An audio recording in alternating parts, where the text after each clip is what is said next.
Hello बच्चों, welcome to Amazon Academy. A very happy learning session बच्चों। आज का जो हमारा टॉपिक है डिस्कशन का वो है सिल्वरिंग ऑफ लेंस। तो बच्चों late us see what is the lesson structure.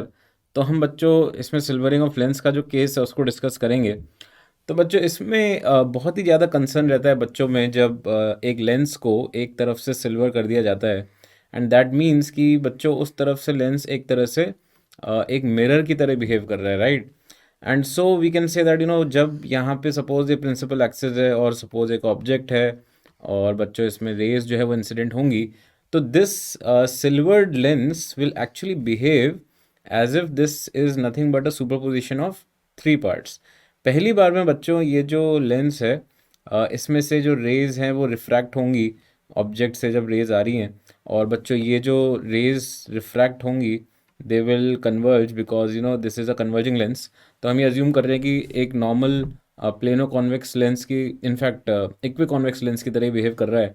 तो एक इमेज आनी चाहिए, बट बिकॉज यहाँ पर बच्चों एक मिरर है तो इफेक्टिवली दिस ये जो एक इंटरमीडिएटरी इमेज है I1 बोल सकते हैं इसको हम, that will behave like a object for the mirror. तो बच्चों अब मिरर को हम ड्रॉ करें इसमें, राइट। और बच्चों इस मिरर की वजह से आप ये बोल सकते हो कि ये जो इमेज I1 है that will behave like the object for this mirror.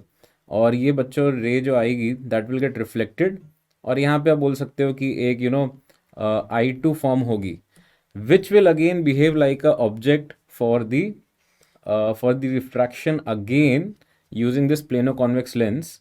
तो बच्चों इधर अब हम फाइनल स्टेप देखें तो ये जो रे आएगी बच्चों यू नो तो ये image will act like a object for the third part of this whole situation that is happening. और अब जब रिफ्रैक्शन होगा तो उसकी वजह से बच्चों जब यू नो फिर से यहाँ पे कन्वर्ज करेगा तो हमें पता चलेगा कि इसका जो फाइनल इमेज है बच्चों उसकी लोकेशन क्या है।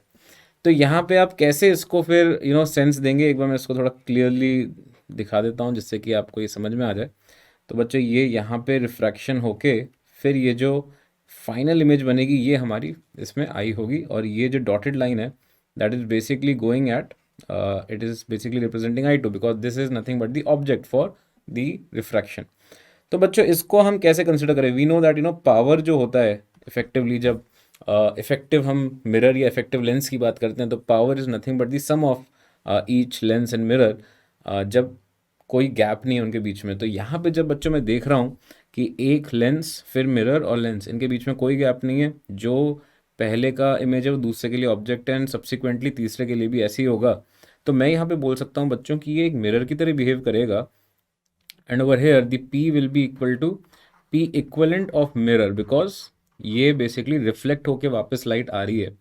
और ये बेसिकली किसका सम होगा बच्चों, this P equivalent mirror will be the sum of, if this is the lens then इसका बच्चों पावर जो होगा दैट इज सपोज P1, ये जो मिरर है इसका सपोज पावर इज P2 और ये सेम लेंस है बच्चों तो इसका पावर फिर से P1। तो हम बोल सकते हैं P equivalent mirror will be equal to P1 plus P2 plus P1। And बच्चों अगर मैं इसको फोकल लेंथ के फॉर्म में लिखूं तो ये हो जाएगा -1/f equivalent mirror because power of mirror is basically -1 focal length of mirror. Okay, ये हो जाएगा 2 times 1 focal length of lens plus P2 that is 1 focal length of mirror with a negative sign because power of mirror effectively is negative of 1/f of mirror. तो बच्चों ये हमें यहाँ पे ध्यान रखना है सिल्वरिंग में। तो अगर आप इसको समझ लिया आपने और सिर्फ आपको इसमें वैल्यू सब्सटीट्यूट करनी है then it should not be a big problem. तो अपन एक एग्जांपल ले लेते हैं before we go on to solving questions. So let us see a simple example. तो सपोज बच्चों यहाँ पे इसको सिल्वर कर दिया और मुझे बोल दिया कि भाई इसका फोकल लेंथ इक्विवेलेंट निकालो फॉर गिवन वैल्यूज़ आर। इसका अपन सपोज 20 सेंटीमीटर अज्यूम कर लेते हैं and the same for here as well, right. Mu as usual glass का हम 3/2 ले रहे हैं और बाहर बच्चों मीडियम 1 मान ली।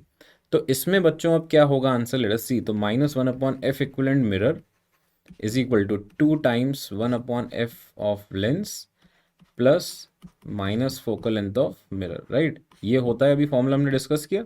अब सब्सटीट्यूट करते हैं। Now we know that for equiconvex lens जो फोकल लेंथ आता है कॉन्वेक्स लेंस का वो इक्वल होता है उसके आर से, रेडियस ऑफ कर्वेचर से। तो फोकल लेंथ ऑफ लेंस यहाँ पे हो गया बच्चों इक्वल टू 20 सेंटीमीटर, राइट।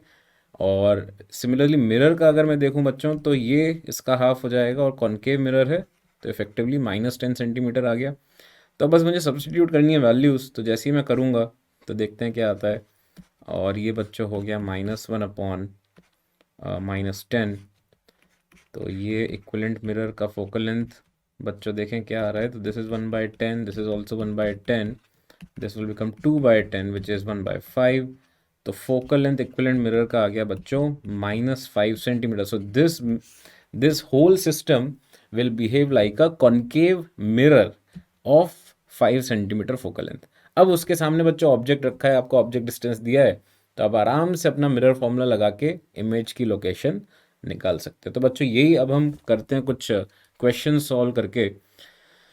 तो बच्चों से फाइनल लोकेशन ऑफ इमेज पूछी है, R1 R2 अलग अलग दे रखा है, एज एक्सपेक्टेड म्यू दे रखा है, और ऑब्जेक्ट डिस्टेंस दे रखी है। तो पहले हमें यहाँ पे इक्विवेलेंट मिरर की फोकल लेंथ निकालनी है। तो जैसे मैंने पीछे डिस्कस किया बच्चों, सेम लॉजिक लगा रहा हूँ, बिल्कुल सेम कॉन्सेप्ट पे बेस्ड है। तो ये हमें बच्चों यहाँ पे यूज़ करना है। और इस बार मुझे बच्चों लेंस मेकर फॉर्मूला लगाना पड़ेगा to find the focal length of this lens, because are दोनों का सेम नहीं है।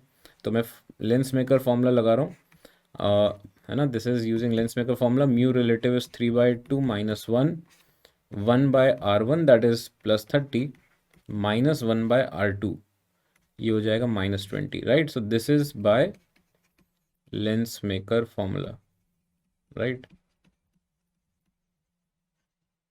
तो बच्चों इसको सॉल्व करते हैं, तो 1 upon focal length of lens आ गया half into 1/30 + 1/20, that will give you 50 divided by, sorry I think 5 divided by 60, right.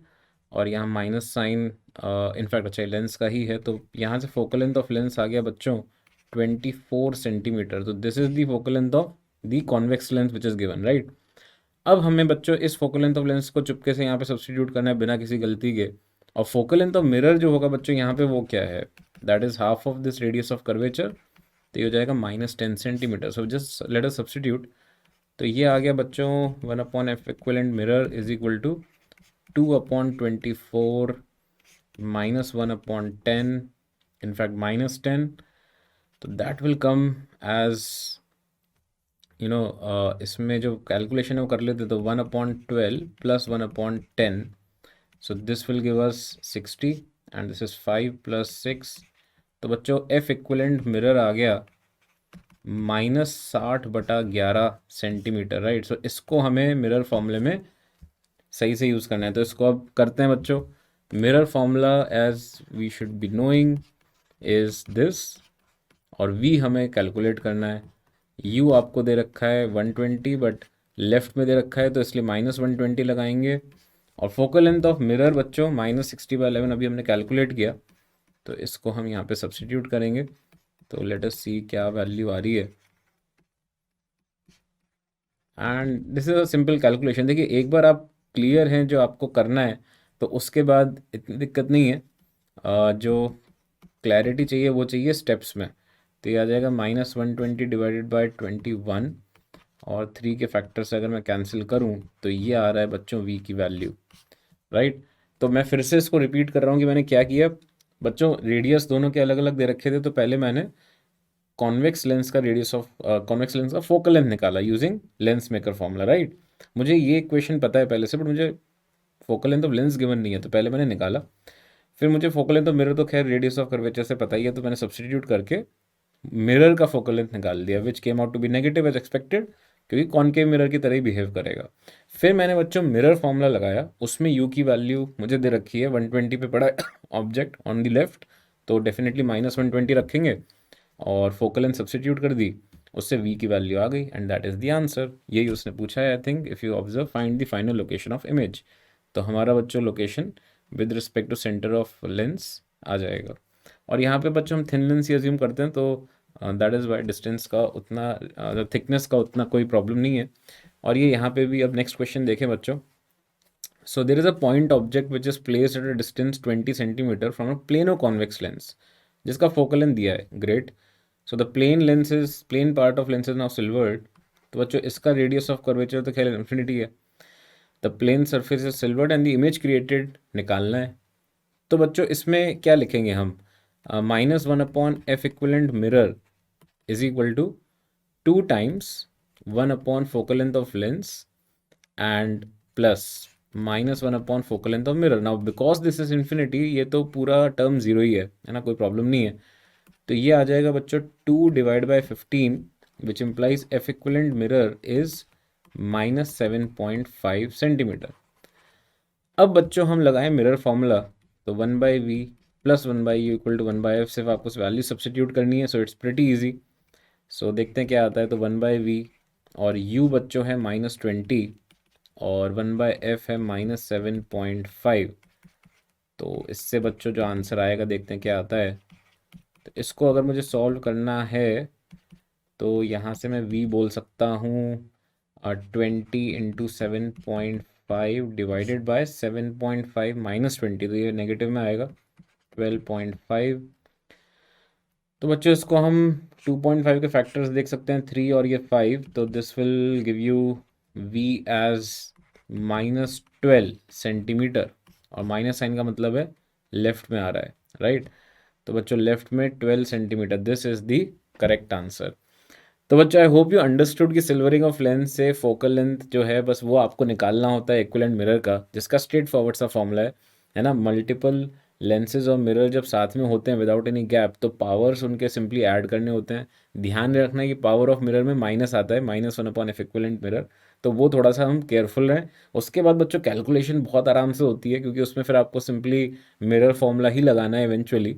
एक बार आपके पास फोकल लेंथ आ गया तो उसके बाद बहुत ज़्यादा कुछ बचता नहीं है ना। बट इंपॉर्टेंट है, इसको बच्चों को दिक्कत होती है, तो मेरा सजेशन रहेगा आप इसके ऊपर ज़रूर प्रैक्टिस कर लें, प्रीवियस ईयर क्वेश्चंस देखें, तो once you become comfortable you won't face a problem. ठीक है, तो बच्चों all the very best, happy learning to all of you, take care and bye bye. For detailed videos, daily practice problems and live chat, visit academy.amazon.in or download the app.